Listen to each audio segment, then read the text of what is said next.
우리는 지난 고린도 후서 시간에서 고난 가운데에도 성도가 낙심하지 않아야 될 이유에 관해서 우리가 살펴보았습니다. 이제 오늘은 이 고린도 교회에 있는 거짓 사도들로부터 이제 고린도 교인들이 자꾸 미혹되는 것이죠. 그러면서 십자가의 진정한 의미마저도 잃어버렸을 때 사도 바울은 이 예수님께서 십자가에 죽으신 이유를 너무나도 구체적으로 우리에게 말씀해주고 있습니다. 어찌 보면 많이 들은 것 같지만 우리가 잘 정리되지 않은 그 부분이 있기 때문에 오늘 이 말씀이 굉장히 중요한 것이죠. 보통 때도 주일날 잘 오셨지만 오늘 주일 특별히 잘 오셨습니다. 왜냐하면 우리가 신앙 가운데서 가장 중요한 부분을 오늘 다루기 때문입니다. 너무 중요하기 때문에 이게 조금 더 심각해져서 여러분들이 조금 또 제가 늘 말씀드리는 것처럼 쓰러지실 수가 있기 때문에 제가 미리 말씀드리는 겁니다. 근데 사실 제가 자꾸 이러는 거는 여러분이 좋으시거나 주무시는 분이 많아서가 아니에요.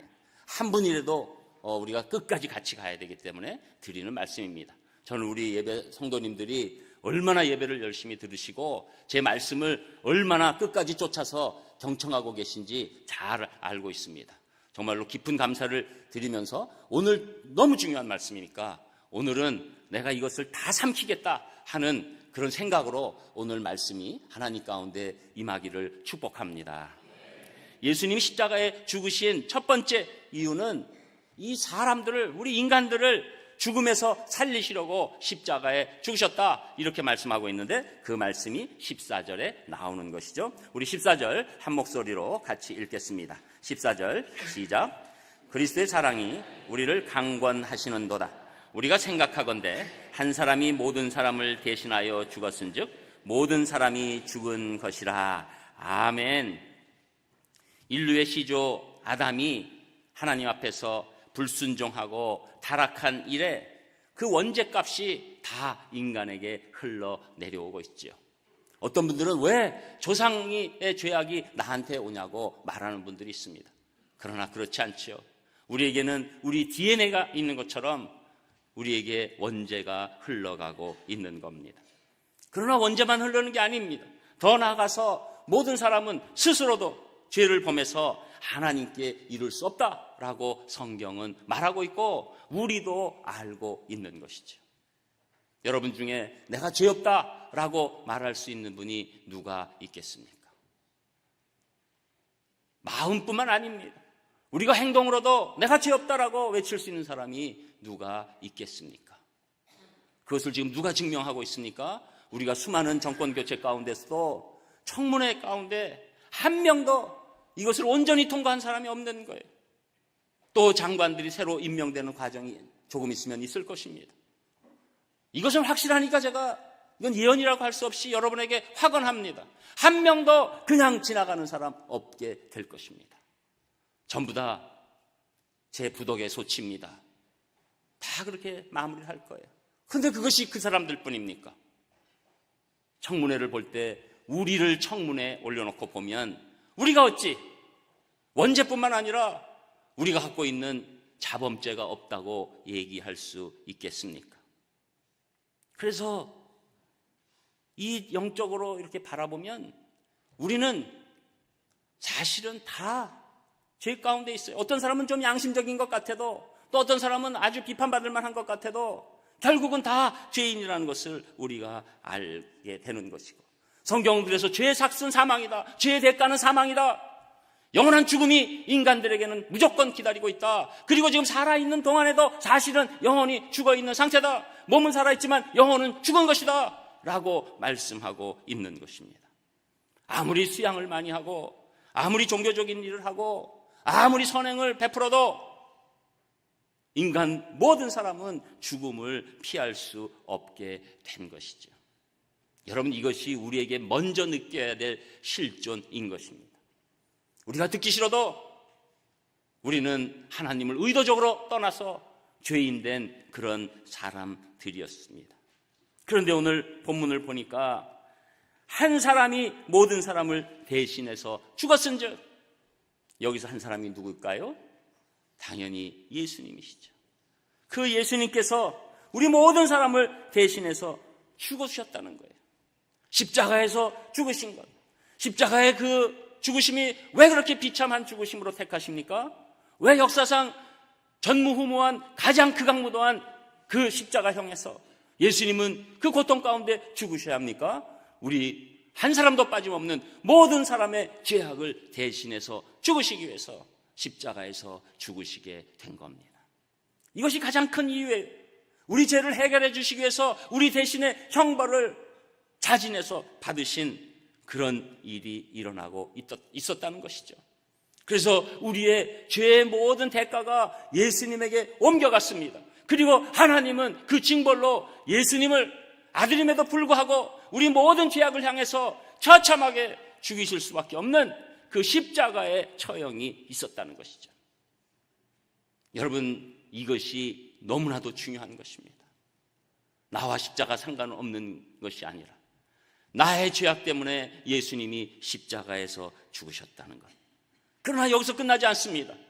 예수님이 십자가에서 죽으시는 순간 우리의 모든 죄악은 십자가에서 해결된 줄 믿습니다. 그래서 예수님이 살아날 때 우리도 살아나게 되는 것이고, 그 살아나신 예수님을 믿을 때 우리의 영혼이 살아나는 줄 믿습니다. 여러분, 이것이 복음이에요. 모든 사람이 죄를 져서 하나님의 영광에 이르지 못했지만 예수 그리스도의 십자가의 사건, 2000년의 사건이지만 내가 그 예수님의 사건을 믿는 순간 내 죄악은 십자가에 올라가고 그곳에서 모든 십자가로서의 그 나의 죄의 대가가 예수님께 완전히 내려오게 되고 그분이 죽으실 때 우리 죄 문제가 해결된 것입니다. 그리고 하나님 우리를 의롭다고 말씀해 주시는 겁니다. 그래서 우리는 용서받은 죄인입니다. 우리는 용서받은, 하나님 보실 때 의인으로 인도함 받는 놀라운 사람들이 됐다는 것이죠. 믿는 자들은 영원히 살아나시는 분인 줄 믿습니다. 그래서 베드로전서 3장 18절에 보면 그리스도께서도 한 번 죄를 위하여 죽으사 의인으로서 불의한 자를 대신하였으니 이는 우리를 하나님 앞으로 인도하려 하심이라. 육체로는 죽임을 당하시고 영으로는 살리심을 받으셨으니. 여러분, 우리가 앞으로도 죽음을 육신적으로는 경험할지 모르지만 이미 우리 영혼은 살아서 영원토록 천국에 갈 줄 믿습니다. 영혼만 가는 것이 아니라 예수님이 이 땅에 다시 오실 때 육신도 완전한 부활체로 옮겨질 줄 믿습니다. 이것이 성경의 말씀이에요. 우리는 살아난 것입니다. 저는 우리가 여러분 이 외침이 있었으면 좋겠어요. 나는 살아났다. 우린 살아난 거예요. 이 놀라운 일이 우리 가운데 일어난 것이죠. 영원히 우리에게 살 길을 열어주시려고 인류의 대표로 대신해서 예수님이 십자가에서 우리 죄인처럼 죽으신 것이고, 영원한 멸망에 이를 수밖에 없는 우리들은 담대하게 하나님 앞에 나아갈 수 있게 되신 거죠. 그래서 요한복음 5장 24절에서 25절에 보면 내가 진실로 진실로 너희에게 이르노니 내 말을 듣고 또 나를 보내신 이를 믿는 자는 영생을 얻었고 심판에 이르지 아니하나니 사망에서 생명으로 옮겼느니라. 진실로 진실로 너희에게 이르노니 죽은 자들이 하나님의 아들의 음성을 들을 때가 오나니 곧 이때라. 듣는 자는 살아나리라. 듣는 자는 살아나리라. 저는 여러분 이 말씀만 할 때는 정말 감격이 넘쳐요. 그래서 조금 전에도 요들이 나올 수밖에 없는 이유가 감격스러워서 그런 겁니다. 예수님 믿는 자는 살아나리라. 여러분, 우리는 잠깐 이렇게 반짝하는 게 아니라 영원히 살아난 사람들입니다. 그동안에 여러분 이런저런 이유로 우리가 예배 모였는데 아직도 예수님을 온전히 마음에 받아들이지 않으시고 십자가의 사건이 남의 사건으로 여기신 분 중에 오늘 여러분의 죄 때문에, 나의 죄 때문에 예수님의 그 십자가, 그 죄의 대속함을 믿어주셔서 정말로 새로 살아나는 분이 생기기를 주님의 이름으로 축복합니다. 그리고 우리 성도님들은 내가 살아난 것을 현실적으로 늘 느끼시는, 그래서 내가 살아있구나, 내가 영으로 완전히 살았구나라는 것을 느끼시는 귀한 분들 되시기를 주님의 이름으로 축복합니다. 그리고 두 번째로 예수님이 십자가에서 죽으신 이유는 우리 성도들이 이제는 예수님을 위해서 살게 하시려고, 나를 위해서 사는 게 아니라 예수님을 위해서 살게 하시려고 그렇게 하셨다는 건데, 그 말씀이 15절에 나옵니다. 우리 15절도 같이 읽겠습니다. 15절 시작. 그가 모든 사람을 대신하여 죽으심은 살아있는 자들로 하여금 다시는 그들 자신을 위하여 살지 않고 오직 그들을 대신하여 죽었다가 다시 살아나신 이를 위하여 살게 하려 함이라. 아멘. 예수님이 모든 사람을 대신해서 죽으신 것은 살아있는 자들이 누굴까요? 세상의 모든 사람들 살아있잖아요. 근데 그 사람들 얘기하나요? 아닙니다. 여기서 살아있는 자들은 예수 그리스도를 믿고 영원히 살아난 자들을 얘기하는 것입니다. 우리 성도들이에요. 우리 성도들은 예수님 믿고 살아난 자들입니다. 그래서 살아난 자들로 하여금 그들 자신을 위하여 살지 않고 이제는 그들을 대신하여 죽었다가 다시 살아나신 예수님을 위해서 사는 것이다. 이것이 예수님이 십자가에 지신 두 번째 이유가 되는 것이죠. 여러분, 예수님 믿는 사람들은 더 이상 자신을 위하여 살지 않게 하시려고 십자가에서 죽으셨다는 겁니다. 여러분, 죄인된 인간은 하나님의 창조 목적을 잃어버리면서 자신만을 위해서 살게 돼 있습니다. 여러분, 우리가 보통 얘기하면 요사이 당연히 많은 사람들이 왜 삽니까 하면 나의 행복입니다. 부모조차도 자식들에게 하는 얘기는 네가 행복하면 된다. 우리는 나도 모르게 내 행복 거기에 집착하게 돼 있죠. 여러분, 영적으로 보면 그것이 우리의 이 죄악의 스스로의 증명입니다. 우리는 예수 그리스도의 놀라운 사랑 아니면 나를 위해서 산다는 것이 당연한 것이고 그것이 가장 합당한 것이고 그것이 온전한 것이라고 생각할 수밖에 없는 존재인 것이죠. 여러분, 그래서 예수 그리스도를 믿는 순간에 내 문제가 사실 해결되게 되는 것입니다. 여러분, 나 중심은 이상하게 행복할 것 같은데 나만 생각하기 때문에 행복해지지가 않아요. 왜냐하면 인간은 깊은 죄성 가운데서 행복해졌다고 느끼는 순간 또 다른 행복으로 이동하기 시작하기 때문입니다. 무한대의 행복으로 나갈 수밖에 없는 안타까운 존재예요. 그래서 내 행복하다 보니까 나는 늘 불행해요. 우리가 욜로를 하든 전로를 하든 내 행복만 가지고 인생을 살려고 하면 이상하게도 불행해지기 시작하는 겁니다. 우리 생각에는 멀리 가서 큰 멋있는 바다 앞에서 낚시나 하면서 요새 도시여부인데 그런 것도 보면서 고기 이따만한 것도 잡아놓고 저 푸른 초원 위에 그림 같은 집을 짓고 노래할 분도 있겠지만 여러분, 이게 막상 오면 좋을 줄 아십니까?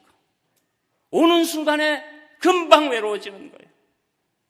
요사이 테러가 일어난 뉴질랜드로 이민 간 분들이 그곳에서 낚시하면 막 이따만한 것들을 잡고 손으로 표현하면 괜히 이상해지니까 이따만한 것 잡고 맨 처음엔 좋아하지만 냉장고에서 계속 냉동고에서 3달 4달 하면 그 고기가 얼마나 지겨워지는지 압니까? 저 푸른 초원 위가 얼마나 깎기 싫은 잔디인 줄 알게 됩니다. 그래서 나중에 시골에 오래 간 사람들은 다 뒤엎고 콘크리트로 바꿔놔요. 아유 시원해, 물 뿌리고 아이고 시원하다. 등목하고 아이고 좋다. 여러분, 인간은 나를 위해서 사는 것이 행복의 길이 아니도록 하나님이 만들어주셨어요. 그런데 예수님을 만나는 거예요. 예수님을 만나니까 이제는 내 행복을 추구했던 것이 꽉 차버려요. 내 인생이 이제는 됐구나. 내 인생의 의미를 달성했구나. 살려주셨구나. 전에는 죽었었는데 내가 살았구나. 이 감격이 넘치게 되는 것이죠. 여러분, 어떤 사람이 바다에서 수영을 하다가 빠져 죽게 됐다가 어떤 사람이 자기를 구하려다가 죽었다 그러면 그 사람을 위해서 조금이라도 살려고 애쓰지 않겠습니까? 여러분 인생이 지금 완전히 죽는 인생이 됐었는데 예수님이 여러분을 살려주셨다면 여러분이 여러분 사는 거에 집착하겠습니까? 여러분이 당연히 예수님 위해서 살려고 몸부림치겠죠. 부족해도. 이게 우리의 원리예요. 우리는 죽었던 자들입니다. 그러나 예수님이 우리를 받을 모든 대가를 십자가에 지시고 우리 대신 죽으시고 살아나셨을 때 우리는 아무것도 한 것 없이 우리 목숨이 살았다는 것을 알기 때문에 이제는 나를 위해서 사는 것이 아니라 예수 그리스도를 위해서 살게 되는 것입니다. 그런데 이상하게도 놀라운 일이 일어나요. 예수 그리스도를 위해서 살았더니 나에게 행복감이 넘치는 것입니다. 더 이상 내 집착적인 삶이 아니에요. 나는 이미 인생의 하나님의 복으로 달성됐어요. 여러분, 이 땅에서 여러분이 영원히 사는 것이 여러분을 향한 하나님의 인생의 목표인 줄 믿습니다. 살아난 인생들이 하나님을 예비하는 것이 하나님의 창조 목표인 줄 믿습니다. 그러면 우리는 여러분, 제가 늘 말씀드리는 대로 여러분의 인생의 지금 짧은 모습 가운데서는 실패도 있고 어려움도 있고 좌절도 있고 낭망도 있어도 여러분은 인생의 목표를 99% 달성한 줄 믿습니다. 이 달성 가운데서 예수 그리스도를 믿는 자들은 사는 거예요. 이 만족 가운데서 사는 거예요. 나를 살리신 그분을 위해서 살 때 오히려 이 삶이, 인생이 행복해지기 시작하는 것입니다. 그리고 그렇게 사랑하셨던 이웃을 위해서도 우리가 살 수 있는 거예요. 그전에는 그냥 사람들이, 성인들이 이렇게 얘기하니까 내가 이타적인 삶을 살아야 되겠구나 라고 생각하지만 이제는 그렇지 않습니다. 예수님을 바라보면서 예수님이 사랑하신 그 영혼을 위해서 내가 그들을 위해서 이타적인 삶을 살기 시작할 때 하나님께서 우리에게 행복을 붙여주시는 겁니다. 여러분, 행복은 내가 스스로 발동거려서 만들어내고 창조하는 것이 아닙니다. 하나님이 우리 심령에 주셨을 때만 우리가 행복해지는 줄 믿습니다. 하나님의 복이 임할 때 우리가 행복해지는 줄 믿습니다. 여러분, 예수님이 십자가를 지시면 결국은 여러분이 예수 그리스도를 위해서 살기 시작하면서 행복하게 만들기 위하신 놀라운 역사인 줄 믿습니다. 십자가가 여러분의 행복과 분리된 것이 아닙니다. 십자가는 여러분의 행복과 가장 밀접하게 연결된 줄 믿습니다. 여러분, 오늘부터 해보세요. 예수 그리스도를 위해서 내 인생 됐습니다. 제 인생 자족합니다. 저는 이제는 예수 그리스도를 위해서, 그리고 예수님께서 그렇게 사랑하시는 죽은 영혼을 위해서 살겠습니다. 저를 사용해 주시옵소서. 그랬을 때 여러분에게 물 밀듯이 행복이 넘쳐날 줄 믿습니다. 이게 여러분 영적 원리예요. 저는 여러분이 제가 싫거나 여러분을 괴롭히려고 이런 말씀 드리는 게 아닙니다. 이것은 제 인생과 말씀을 통과하면서 너무너무 느낀 거예요. 여러분 자신보다 예수님과 남을 위한 삶이 되시기를 주님의 이름으로 축복합니다. 그리고 세 번째로, 예수님이 십자가에서 죽으신 이유는 우리 성도들을 새로운 피조물로 만드시려고 그렇게 하셨다고 하는데, 말씀이 16절, 17절에 나옵니다. 우리 16절, 17절 같이 읽겠습니다. 시작. 그러므로 우리가 이제부터는 어떤 사람도 육신을 따라 알지 아니하노라.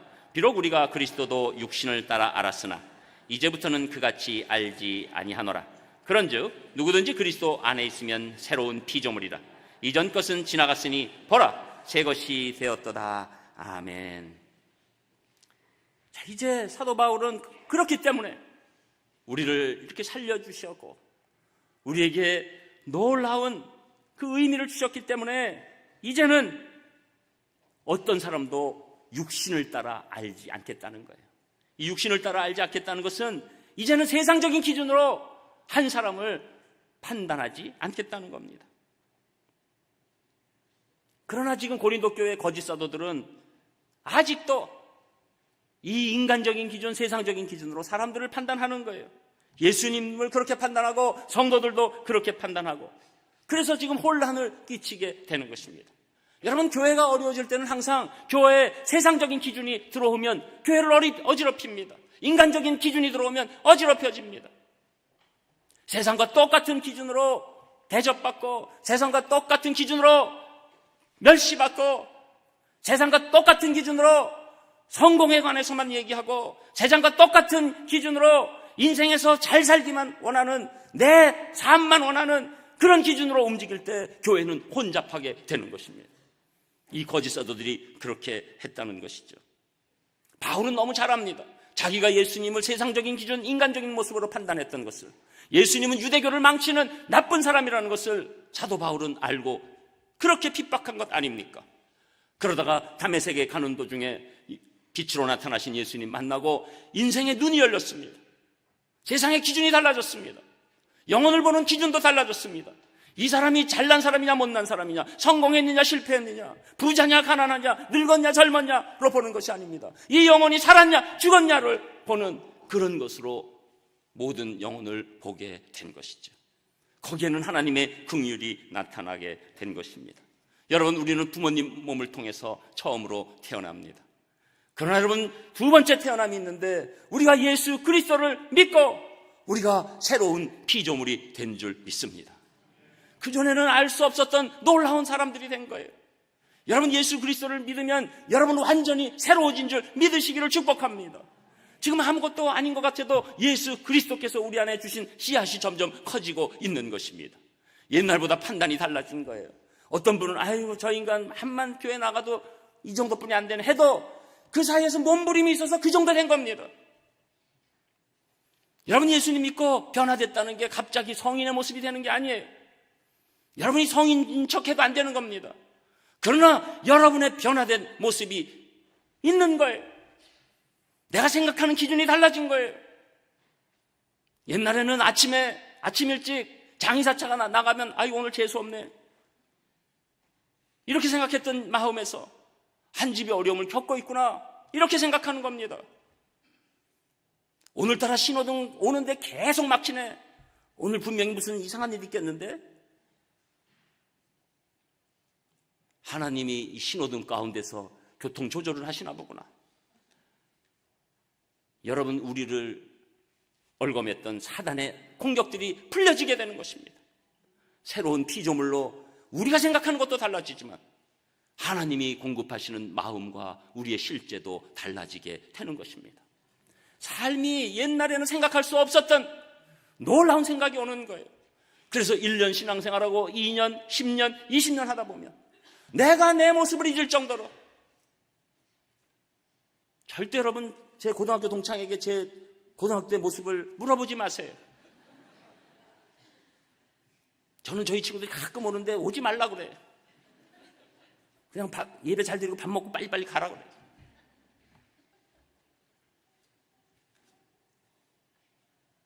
어떻게 지금 생각해보면 어떻게 그런 인간이 있을 수 있나? 제가 졸음에 관해서도 많이 얘기하는 것은 선생님 앞에서 조는 그 사각을 잘 압니다. 이런 데가 사각이. 그러나 우리 교회는 바로바로 보이기 때문에 사각 없는 교회입니다. 제가 잡으려면 다 잡아요. 그래도 거의 1%도 안 돼요, 우리는. 그래도 1% 안에 들어갈 때도 그건 은혜의 잠이에요. 그런데 여러분, 우리가 새로운 피조물, 이제 전에 생각하지 못했던 것. 그리고 더 큰 것은 내가 굉장히 부족한 인간이라는 것을 깨닫습니다. 여러분, 신앙을 하면 할수록, 우리가 믿음을 가지면 가질수록 우리가 얼마나 부족한가를 알게 돼요. 여러분, 내가 아무리 좋은 말을 해도 어떤 사람에게는 큰 상처를 줄 수 있어요. 여러분, 그래서 우리가 이 예배 가운데 기도하고 예배 드리는 것은 이 말씀이 여러분에게 하나님의 사랑이 전달되는 도구가 돼야지. 사람이 얘기하는 걸로 시작하면 내가 아무리 좋은 얘기를 한다 할지라도 어떤 분에게는 큰 상처가 될 수 있는 거예요. 저는 오늘 우리 앉아있는 모든 성도님들에게 하나님의 말씀으로 은혜가 충만하시기를 주님의 이름으로 축복합니다. 우리가 새로운 피조물이기 때문에 그것을 받을 수 있는 힘이 우리에게 공급되는 것이죠. 여러분, 이 새롭다는 말은 그냥 시간이 새로워졌다 이런 뜻이, 새해가 왔다 이게 아니에요. 이것은 우리가 본질적으로 달라졌다는 거예요. 본질적으로 달라진 거예요. 여러분, 이제 시간 지나면 여러분이 얼마나 달라져 있는지 알게 될 것입니다. 여러분, 우리가 맨 처음에 어떤 새끼를 낳으면 이게 무슨 동물의 새끼인지 모르죠. 그러나 점점 자라면 확실히 알게 되는 것처럼 우리 지금 모르는 것 같아도 우리는 점점 새로운 피조물로서 놀라운 성장을 하고 있는 줄 믿습니다. 여러분, 그래서 우리가 17절, 이거 너무나도 유명한 구절인데 외우셔야 될 정도인데 17절 다시 한번 읽어보겠습니다. 여러분, 마음을 다해서, 내 마음을 다해서 이 17절을 읽어보시기를 바랍니다. 우리 10절 같이 읽습니다. 시작. 그런즉 누구든지 그리스도 안에 있으면 새로운 피조물이라. 이전 것은 지나갔으니 보라, 새 것이 되었도다. 아멘. 여러분, 새로운 피조물인 줄 믿습니다. 여러분, 새 것이 된 줄 믿습니다. 이것이 우리의 정체성이에요. 여러분, 여기에서 우리의 용기가 나는 거예요. 우리의 본 모습 때문에 용기가 나는 것이 아니라 죽었다 살아난 이 새 피조물, 새로워진 우리 때문에 우리가 힘이 나고 용기가 나는 것이죠. 이제는 보이는 것만 보는 것이 아닙니다. 이제는 우리가 보이지 않는 것을 볼 수 있는 영적 능력이 생긴 겁니다. 더군다나 우리가 이제는 사람을 볼 때 그 사람의 외적 모습만을 보지 않습니다. 여러분, 그래서 우리는 교도소에 있는 사람들은 들킨 죄인이고 교도소에 밖에 있는 우리들은 안 들킨 죄인이다. 예수 그리스도의 은혜로 말미암아 내가 피조물 된 것이다. 이것을 깨닫고 살아가는 사람이 되는 것이죠. 그래서 여러분, 우리는 그 믿기 전에 그 상태에 집중하는 것이 아니라 이제는 새로운 피조물 된 하나님의 형상을 좇아서 우리를 바라보게 되는 것입니다. 여기서 우리 그리스도인들의 자존감이 생기는 것입니다. 저는 여러분, 이전 것은 지나갔습니다.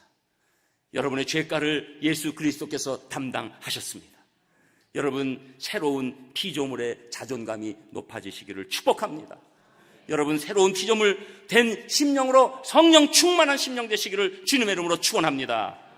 그리고 끝으로 네 번째, 예수님이 십자가에서 죽으신 이유는 우리에게 화목의 직분을 주시려고 그렇게 하셨다고 말씀하는데 18절, 19절에 나옵니다. 우리 두 절도 같이 읽습니다. 18절 시작. 모든 것이 하나님께로서 났으며 그가 그리스도로 말미암아 우리를 자기와 화목하게 하시고 또 우리에게 화목하게 하는 직분을 주셨으니 곧 하나님께서 그리스도 안에 계시사 세상을 자기와 화목하게 하시며 그들의 죄를 그들에게 돌리지 아니하시고 화목하게 하는 말씀을 우리에게 부탁하셨느니라. 아멘. 여러분, 예수님만이 하나님과의 인간을 화목하게 하실 수 있는 유일한 분이십니다. 그래서 우리는 예수님의 십자가의 죽음으로 말미암아 하나님과 화목하게 됐습니다. 우리의 범죄함을 뚫고 원수된 관계를 뚫고 예수 그리스도의 십자가가 우리 믿는 자들과 하나님을 화목하게 만드셨다는 것이죠. 여기서 예수님은 끝나는 것을 원치 않으시고 이제는 그리스도로 말미암아 우리를 자기와 화목하게 하셨으니 이제는 우리에게 또 다른 곳에 가서 화목하게 하는 직분을 발휘하라. 이것을 우리에게 주셨다는 것이죠. 여러분, 여기서 우리라는 것은 전체 우리 크리스찬을 얘기합니다. 예수 그리스도를 믿는 자들은 이제 화목하게 하는 직분을 받은 줄 믿습니다. 그래서 먼저 우리가 복음을 전하면서 하나님과 영혼들의 그 지금 분리됨을 화목하게 하는 역할, 그것이 전도예요. 그것이 우리가 예배로 인도함이에요. 그래서 사람들이 더 많이 나를 통해서 하나님과 화목하게 하도록 그렇게 하는 것이 첫 번째 우리가 갖고 있는 직분이죠. 두 번째는 어느 곳에든지 우리가 화목의 역할을 감당해야 되는 것입니다. 그래서 여러분, 이걸 중보라는 단어를 쓰는데 예수님만이 중보자가 된다. 이제는 우리도 예수님이 있기 때문에 중보자가 될 수 있는 것입니다. 그래서 이제는 우리가 화목의 직분을 이제 발휘해야 되는데 이 화목의 직분을 혼자 감당하기가 너무 어렵습니다. 그래서 하나님께서는 교회로 우리를 불러 모아 주셔서 예배를 받으시고 또 나가서는 화목의 직분을 허락해 주시는 겁니다. 그래서 20절에 보면 너희가 사신이 되어 대사가 됐다는 거죠. 저는 여러분이 이제는 예수님 믿으셨기 때문에 하나님의 대사가 된 줄 믿습니다. 여러분, 어느 대사가 가가지고 불화를 일으킵니까? 제일 무능한 대사는 가가지고 자기 본국과 자기의 가 있는 나라랑 자꾸 불화시키는 대사, 정말로 자기 직책을 잃어버린 대사입니다. 무슨 일이 있어도 자기가 파송된 나라와 자기 본국과 화해시키려고 애써야지요. 우리는 어느 곳에도 모든 목표는 이 영혼이 하나님과 화목해 하는데 집중을 하는 겁니다. 여러분, 우리가 보통 때 어떤 영혼을 위해서 잘해주는 것은 바로 이 목표 때문입니다. 여러분, 우리가 그냥 모든 사람에게도 잘할 수 있는 힘이 오는 것은 우리가 그 직분을 받았기 때문이에요. 우리가 그래서 항상 잘해 놓는 것이죠. 잘해 놓는 것이죠. 여러분, 대사관이 있을 때 꼭 문화원이 있습니다. 왜 그것을 차립니까?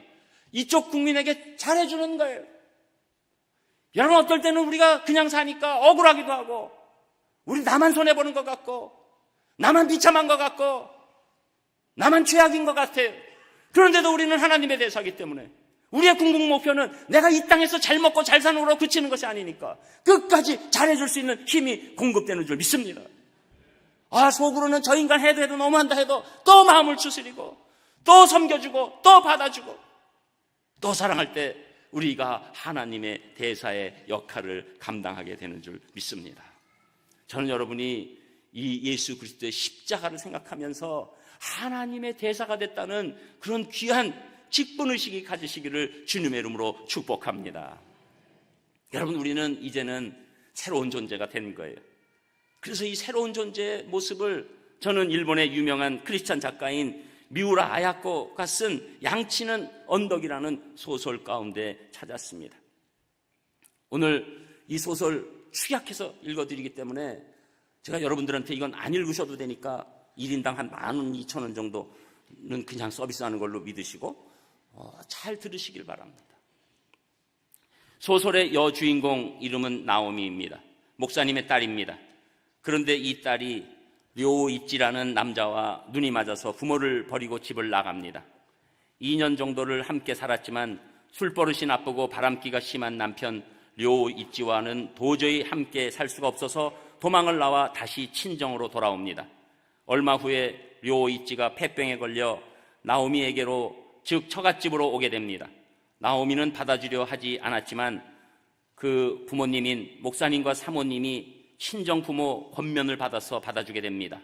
처갓집에서 투병 생활을 하던 료이찌는 장인 장모님의 믿음에 감동을 받아서 예수님을 영접하게 되면서 점점 몸과 마음이 건강해져 가고 결국 완전히 새 사람으로 변합니다. 이제 료이찌는 투병 생활을 하면서 매일 다락방에 올라가 그림을 그립니다. 나오미에게 크리스마스 선물로 주기 위하여 그리는 그림이었지만 그는 자기가 그리는 그림을 누구에게도 보여주지 않고 언제나 하얀 천으로 덮어놓습니다. 나오미에게도 보여주지 않습니다. 크리스마스 이브 날 전에 사귀던 좋지 못한 여자에게 전화가 옵니다. 여러분의 피할 수 없는 요청으로 할 수 없이 나가서 만나게 됩니다. 그 여자가 술을 권하지만 사양합니다. 하룻밤 함께 지내자며 유혹하지만 넘어가지 않습니다. 결국 그 여자가 몰래 술에 수면제를 타 넣은 후 이 술 한 잔만 마시면 보내주겠다고 합니다. 그와 같은 사실을 모르는 료이찌는 오직 집에 가려는 마음으로 그 술을 받아 마십니다. 그리고 잠이 몰아치지만 옛날에 자신의 죄를 회개하면서 그곳에서 잠들지 않으려고 몸부림치면서 나왔지만 결국 길거리에서 잠이 들어 동사하고 맙니다. 이 소설의 클라이막스는 료이찌를 장례한 후 료이찌의 그림을 벗겨보는 것이었습니다. 거기에는 십자가에 달려 피 흘리신 예수님의 그림이 그려져 있었습니다. 그런데 그 예수님의 십자가 아래에 한 청년이 무릎을 꿇고 고개를 숙인 채 예수님의 십자가를 붙잡고 있었습니다.